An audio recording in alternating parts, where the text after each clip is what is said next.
Colgate Dental Cream to clean your breath while you clean your teeth and help stop tooth decay. And Luster Cream Shampoo for soft, glamorous, caressable hair bring you Our Miss Brooks, starring Eve Arden. It's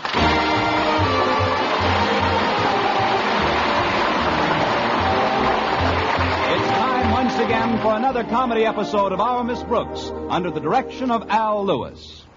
Well, in the years Our Miss Brooks has been teaching English at Madison High School, her principal, Osgood Conklin, has made his own appraisal of her worth. Now, whenever a position of responsibility is open at Madison, Miss Brooks is the first name that pops into Mr. Conklin's mind. That's so he can pop it right out again. Oddly enough, though, he did put me in charge of Madison's Christmas drive for second-hand clothing. I discussed my new duties with my landlady over breakfast last Friday. But, Connie, Christmas is only 10 days off. Why did Mr. Conklin wait until now to start his clothing drive? I guess he couldn't make up his mind about one important item, Mrs. Davis. What's that? Whether he should organize the teachers to get clothes for the needy or organize the needy to get clothes for the teachers. But it is a good cause. What are you donating, Connie? I'm giving an old dress of mine, Mrs. Davis. But you're the head of the drive. Is one dress enough? I was going to give 2, Mrs. Davis, but I remembered a Board of Education rule that says a teacher can't appear in public in a slip. Well, I'm going to help out, too, Connie. I've got my donation right on this chair. Oh, that's very nice of you, Mrs. Davis. I couldn't decide whether to give my old bathrobe or my old overcoat to the drive. But I finally made up my mind. Here you are, dear. Say, this bathrobe is in pretty good condition. That's the overcoat. Oh, well, I'd better get ready to leave. Walter Denton's picking me up soon. Oh, before you go, Connie, do you still plan on doing your Christmas shopping this afternoon? Oh, yes, indeed, Mrs. Davis. I've got the $25 I saved up this year right in this envelope. Good. I made out a little Christmas list of my own. I figured that with you being downtown anyway and me having so many things to do around the house, you wouldn't mind making a few simple purchases for me. Oh, I'll be glad to, Mrs. Davis. What do you want me to get? I've got the names and the presents all itemized, Connie, and here's $25 I've saved up. How many presents do you want me to get? Just for the immediate family. My sister Angela, my brother Victor, a couple of cousins. It only comes to 12 gifts altogether. Are you sure you don't mind doing my shopping for me, Connie? Not at all, Mrs. Davis. I just have one problem. What's that? Who'll I get to do mine?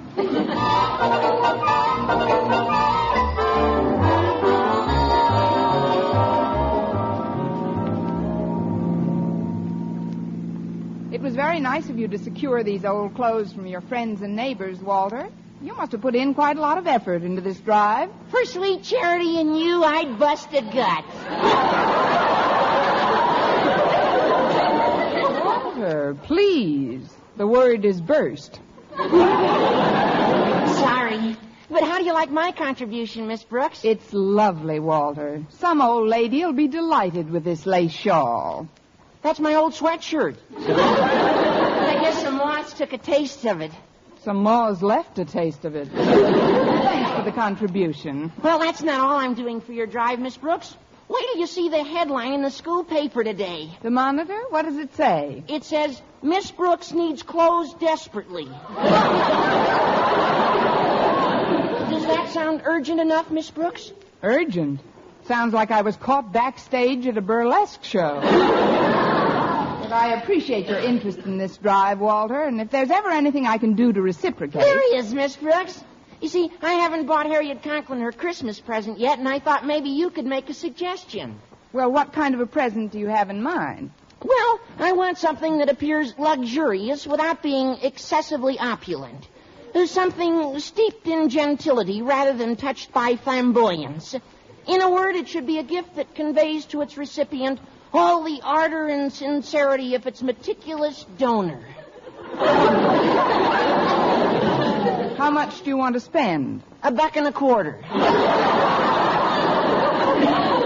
Why don't you just send her your description of what the gift should be like? I'll try and help you out, though, Walter. I'm doing my Christmas shopping this afternoon. Maybe I'll get an idea. Miss Brooks, did you say that you're going shopping today? I get the feeling that yes would be a fatal answer here. But yes, Walter, I am. Oh, what a fortunate coincidence. Now, what could be simpler than to leave the selection of Harriet's present up to you? But, Walter, I've got so many You'll things. be passing the store counters anyway, Miss Brooks. And who has a finer taste than you have? Who has a better sense of values? An eye for beauty? Walter, you ought to know me well enough by now to realize that flattery will get you somewhere. I knew you'd do it. Oh, I can't think of anyone I'd rather have select presents for Harriet and my mother. Well, I figured, wait a minute, who raised? Oh, it'll be a cinch, Miss Brooks. Well, my mother is very easily pleased. That's obvious. After all, who knows women and their desires better than you do? And while you're there, you can get my father's present, too. Why, Walter, you're implying that I know men and their desires, too. No men. Oh, Miss Brooks, when it comes to men, no one even comes near you. Don't rub it in.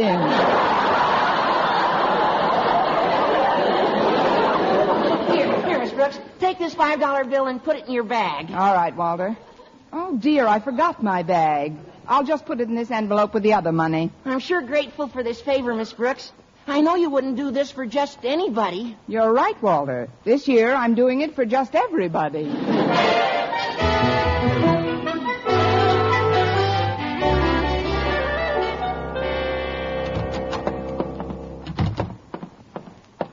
Why, hello, Mr. Boynton.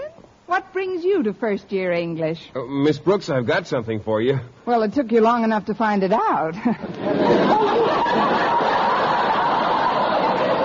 You mean those clothes? Yes, I brought some things in for the drive. Something of mine and a suit of Mr. Conklin's. He asked me to bring it in before your first class starts. Oh, we've got minutes yet, Mr. Boynton. Just put them down with the rest of the things. Okay. Say, that's quite a stack you've got there. I know. I've been dieting. I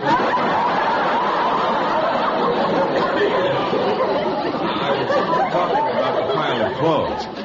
I wish I could have given more to the Christmas drive than I did, Miss Brooks. I think you've made a splendid contribution, Mr. Boynton. You do? Some shivering derelict will be tickled with those tennis shorts.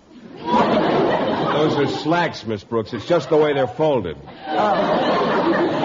I'd like to have given a suit like this one Mr. Conklin donated. This still has plenty of wear in it. It does seem to be in pretty good shape. I'll say it does. Why, with a little fixing here and there, a few alterations, a good cleaning and pressing. Get that look out of your eye. He'd recognize it on you in a minute. By the way, where's your jacket? Oh, this bundle was pretty heavy, so I left it in the lab. I can work better this way, if you'll forgive my shirt sleeves. Now, can I help you sort these clothes? Oh, no, thanks, Mr. Boynton. They'll do that at the mission. They're sending a truck for the stuff around lunchtime. At least I hope it gets here by then. I don't want to get tied up this afternoon. I have a lot of Christmas shopping to do. Oh, I see. Miss Brooks, could I ask you something? I do. I mean... Why, of course, Mr. Boynton. You say you're going to do your Christmas shopping this afternoon?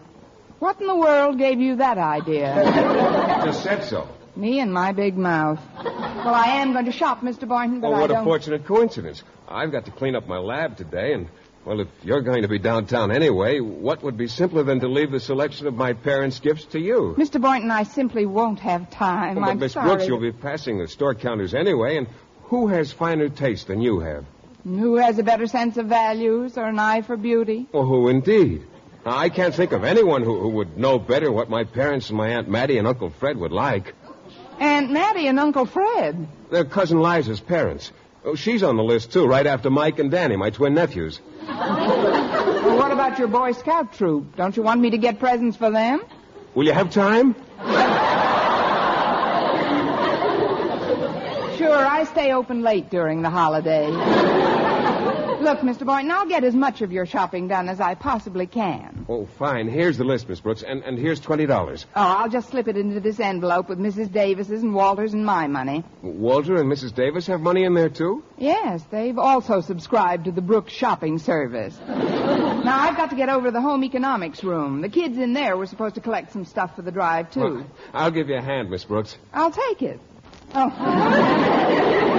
First, I'd better put this envelope in my desk. Oh, dear, it's locked, and I've left the key at home in my bag. Would you mind putting the envelope in your trouser pocket, Mr. Boynton? Well, this is a trifle embarrassing, Miss Brooks, but I'm afraid I've got holes in all my pockets. I'm still a bachelor, you know. I know.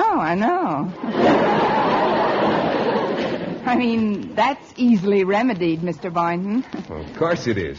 While we're in the home economics room, you can sew up the pockets. That's not what I had in mind, but it's a start. Meanwhile, I'll just put this envelope in the breast pocket of Mr. Conklin's suit on top of this pile. It'll be safe here for a few minutes. Well, it's safer than carrying it around, I guess. All set. Come on, Mr. Boynton. We're off to get domestic. I hope they've got a nice batch of stuff in there. Mr. Conklin expects to surpass last year's drive.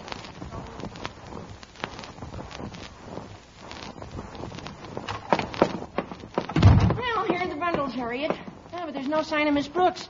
I guess the people from the mission got here sooner than she expected. I guess so. Now, come on. Let's haul this stuff out to their truck.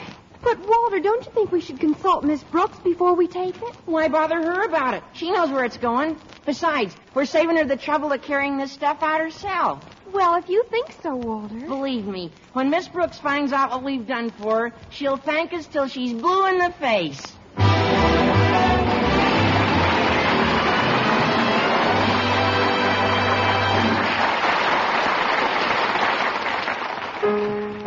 Brush your teeth with Colgate. Colgate Dental Cream. It cleans your breath. Water toothpaste. Water cleans your teeth. Colgate toothpaste. Cleans your breath. Water toothpaste. Water cleans your teeth. Colgate Dental Cream cleans your breath while it cleans your teeth. And the Colgate way stops tooth decay best. More than 2 years' research showed the Colgate way of brushing teeth right after eating helps stop more decay for more people than ever before reported in dentifrice history. Yes, the Colgate way stopped tooth decay best. Better than any other home method of oral hygiene. No other dentifrice, ammoniated or not, has proof of such results.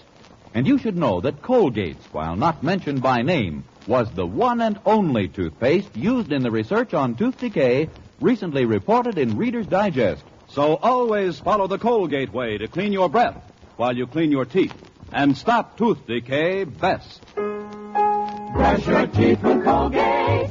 Colgate Dental Cream. It cleans your breath. Water toothpaste. Water cleans your teeth. And the Colgate way stops tooth decay best.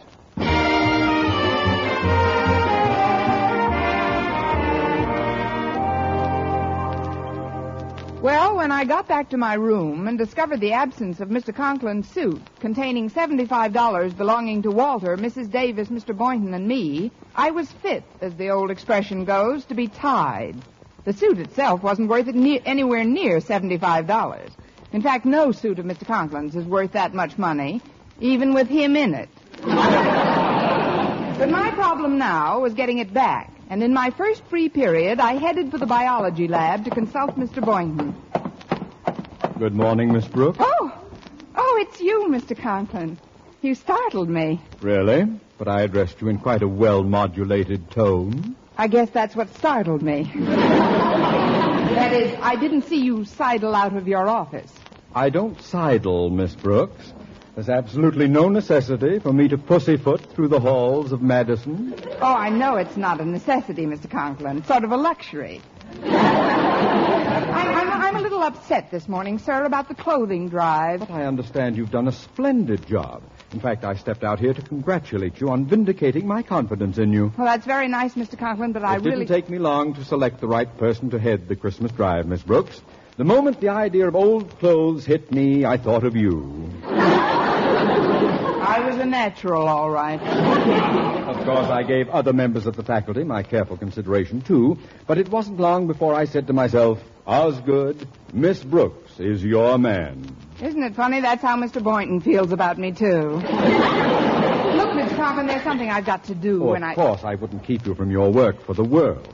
Especially such charitable work, Miss Brooks. If more of us could realize what genuine satisfaction the spirit of giving evokes, the world would be a brighter place. Well, I'm brightening my little corner like mad. This is a great thing we're doing, Miss Brooks, giving to our fellow man. This is the true Christmas feeling. And we must all give until it hurts. It hurts. Please,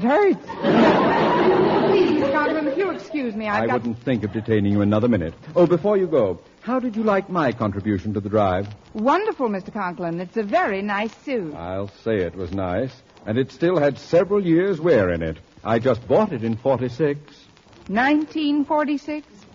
I mean, you can tell it's quite new. Outside of a few battle scars, it hardly looks second-hand. Battle scars? Yes, like the time you spilled a bottle of ink on it.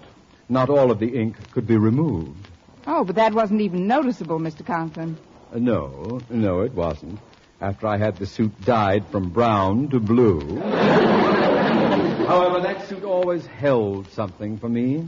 It's loaded for me. That's what I've got to find out about, Mr. Conklin. You see, I left something in the pocket, and, well, I've just got to get back that suit. But you can't do that, Miss Brooks. Once I've made a donation, I never take it back. How would it look to the folks at the mission? But there's no way for them to tell your suit from any of the others. Oh, but there is. My name is stenciled into the lining. Not that I wanted anyone to know I was giving, of course. You just didn't want anyone not to know. Oh, Daddy, there's a call for you in your office. Will you get it? I'll call them back, Harriet. But it's Mother. She says it's urgent. With your mother, it's always urgent. Probably wants me to bring home a paper. You'd better talk to her, Mr. Conklin. I'm going in to see Mr. Boynton about our predicament. Very well, Miss Brooks, but remember, it is better to give than to receive. That may be, Mr. Conklin. But if I may show off my background in English literature, there's another famous parable which goes, as good as it is to give, it's better to get back that which ain't yours to give. What a fuss to make over a few dollars. Some people are just mercenary, I guess. Hello. Yes, Martha, what is it? Have I had your necklace repaired yet? I don't remember your giving it to me. What? You put it in the pocket of my blue suit Wednesday night? Martha, was that my brown-dyed blue suit? It was, but I donated that to the Christmas clothing drive today. And that necklace had a genuine opal in it. I've got to get it back. I'm not excited. No. Now, don't give me that bull about charity. I'll get that suit back if I have to rip the mission apart with my bare hands.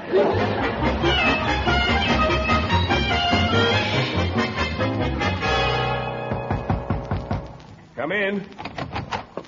Oh, I'm glad I caught you before you went to lunch, Mr. Boynton. I was just cleaning up the lab, Miss Brooks. What's the trouble? Mr. Conklin's suit has been picked up and delivered to the mission. Oh, that's nothing to get excited about. It's supposed to go there, isn't it? Yes, but the money is still in it. I don't know what to do. Oh, now, take it easy, Miss Brooks. What money is still in it? The shopping money. Mine, Mrs. Davis's, Walter's, and yours.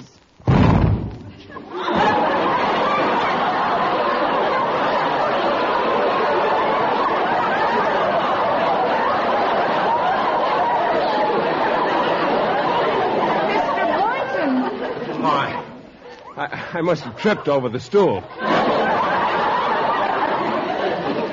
What time are they going to distribute this clothing, Miss Brooks? This afternoon, Mr. Boynton. We've just got to get down to that mission and get the suit back. Well, are you sure you could identify Mr. Conklin's suit? With the things I've spilled on it, if I can't identify it, it'll identify me. How are we going to go about getting it? Well, we'll simply park outside the mission and watch every person who leaves the premises. In that way, we're bound to see who walks out with Mr. Conklin's suit on. The rest is up to you. What do I do? Pick his pocket while he waits for a bus? Please, Miss Brooks, we'll devise some sort of scheme on the way downtown. Now, meanwhile, let's be calm about it. It isn't the end of the world, even if we fail to recover the money. Heaven forfend.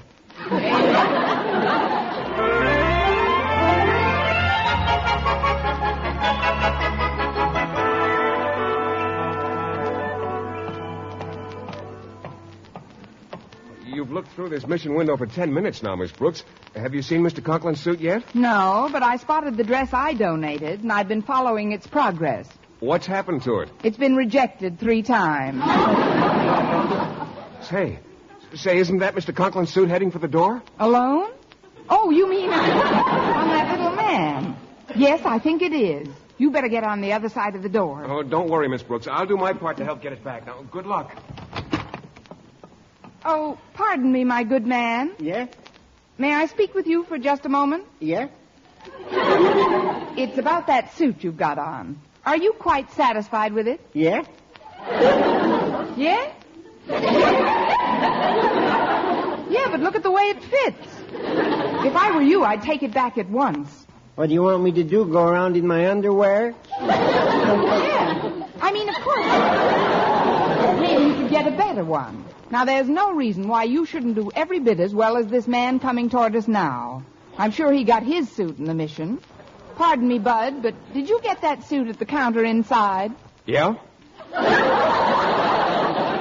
It's contagious. You say that's a mission suit you've got on. Well, sure. I just got it.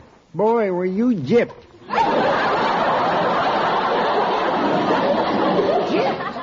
You mean to say you wouldn't like to look like he does? If I wanted to look like he does, I wouldn't have turned in the suit they're burning. Well, I didn't want to mention this, but I guess I'll have to. Do you know who wore that suit before you as recently as last Wednesday? Who? I don't want to come right out and say, but, well, the fellow had his hands crossed on his chest with a lily in them. A stiff, huh?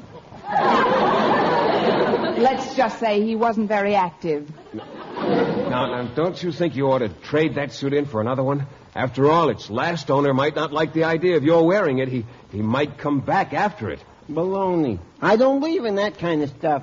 Miss Brooks, Mr. Boynton, I've got to talk to you at once. Why, Mr. Conklin, what are you doing here? I've had a change of heart about my donation. I'd like to get it back. Boy, what an Indian giver. I don't believe I know you, my good man. Ferguson's the name. Cosmo Ferguson. How do you do? But, Mr. Conklin, why do you want your suit back? Because of something that my wife put into Ferguson, you're wearing my suit. What do you mean, your suit? I happen to have worn that garment as recently as last Wednesday. Holy cow, it's a stiff. What's that? This lady said the suit was on a dead guy last Wednesday. I must have caught you while you were dozing, Mr. Conklin. Look, I've just got to have that suit back. It has a sentimental attraction for me. Be a good fellow and return it. Nothing doing. I was handed this suit and told it was mine to keep. Now I'm leaving. Wait. I'll get you another suit. Please, Mr. Ferguson, be reasonable. No. Oh, come on, Cosmo. You don't want that old suit. Of course you don't. Give it here. Take your hands off of me, Pompous, or there'll be trouble. That's the idea. You and him fight. I'll hold your coat. I'm not gonna fight. I'm just going. No, wait. I'll give you $5 for that suit. I'm staying. I'll give you $6 for it. Miss Brooks, why are you bidding for this suit? It's got a sentimental attraction for me, too. I've spilled more on that suit than any of your others. I'll give you $10. 12. 18. 19. Gee, and I always thought they just sang songs at missions.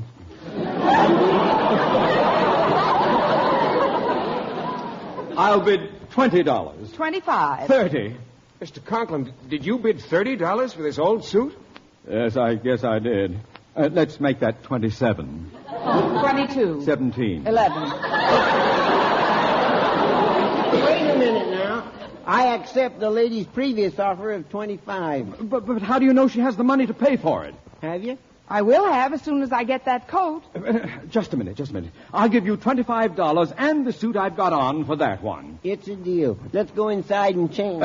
We can do that later. Let's change coats immediately. Okay. Then. You know, I might parlay this mission business into a clothing factory. Oh, Miss Brooks. Hi, everybody. Walter. Well, I'm all through helping out in the mission. How'd you like the way I handle things? Oh, you were divine, Walter. But I can't talk to you right now. There's a matter of $75 I've got to recover. Mr. Conklin, now that you've changed coats, would you mind looking through the pockets, please? That's just what I am doing, Miss Brooks, and I'd better find... It's not here. But it was in the inside breast pocket, Mr. Conklin. No, it was not. It was in the side pocket. Oh, you're both wrong. Harriet and I went through the pockets before we turned it into the mission people. We found Mrs. Conklin's necklace and all our shopping money, Miss Brooks. What? Ferguson, give me back that coat. Not a chance. I'm getting out of here. You people are all daft. But my $25. And you too. Ferguson, wait. Cosmo, we'll make another deal.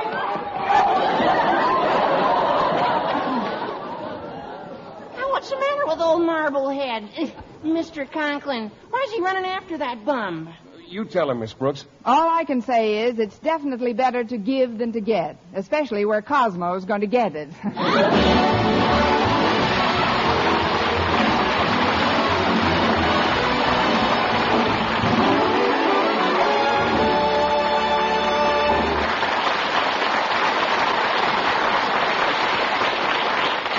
Eve Arden as our Miss Brooks returns in just a moment, but first... Dream girl, beautiful luster cream girl. Tonight? Yes, tonight, show him how much lovelier your hair can look after a Luster Cream shampoo. Luster Cream, world's finest shampoo. No other shampoo in the world gives you Kay Daumit's magic blend of secret ingredients plus gentle lanolin. Better than a soap, better than a liquid, Luster Cream is a dainty cream shampoo. Leaves hair 3 ways lovelier. Fragrantly clean, free of loose dandruff, glistening with sheen, soft, manageable. Even in hardest water, Luster Cream lathers instantly. So gentle, Luster Cream is wonderful even for children's hair. Tonight? Yes, tonight, try Luster Cream shampoo. Dream girl, beautiful luster cream girl. You owe your crowning glory to a luster cream shampoo. And now, once again, here is our Miss Brooks. Well, Cosmo didn't get very far because Mr. Conklin hit him with a flying tackle, recovered his coat and the money, and left. But Mr. Boynton and I felt so sorry for Cosmo that we chipped in and gave him $2. Gee, thanks, folks. Oh, you're very welcome, Cosmo. Merry Christmas. Now, if you'll excuse me, I've got to get on with my Christmas shopping. Oh, are you going to do your Christmas shopping now, Miss Brooks? Yes, I am. Well, if you're going to be in the stores anyway, would you take this $2 and get something for me? Well, what do you want, Cosmo? A set of brass knuckles and Mr. Conklin's address. Why, I'm surprised at you, Cosmo. Spending $2 for brass knuckles. For 49 cents, you can get a hammer.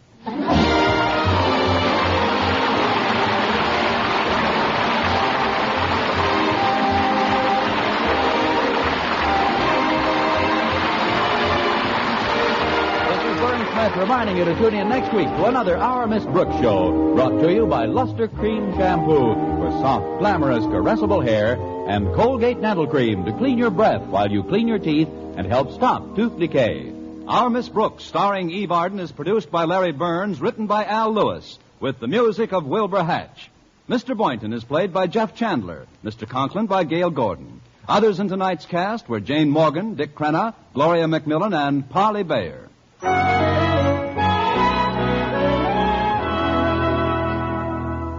You want a beauty soap for a beauty bath. And your bath becomes a beauty bath when you change to proper cleansing with Palmolive soap.